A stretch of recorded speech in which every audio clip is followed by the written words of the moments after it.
के जेएनजी आन्दोलन पछाडि बनेको अन्तरिम सरकारले पछिल्लो सरकार बने पछाडिको समयमा काम कारबाही अगाडि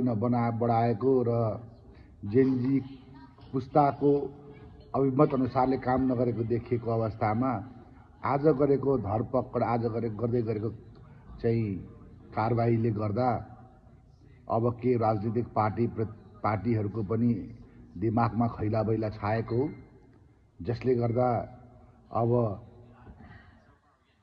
संविधान जोगाउनु पर्छ भन्ने न्युमा जेएनजी आन्दोलनपछि ढलेको सरकार पुनः बिउतिनुपर्छ भन्नेको आन्दोलनको जग के कुराबाट अगाडि बढिरहेको छ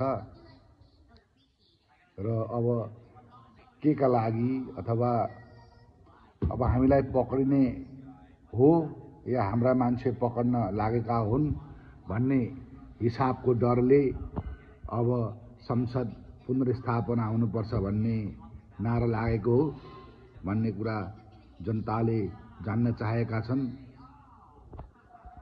अब यसमा जनता या पार्टी को अगाडि हुनेछ,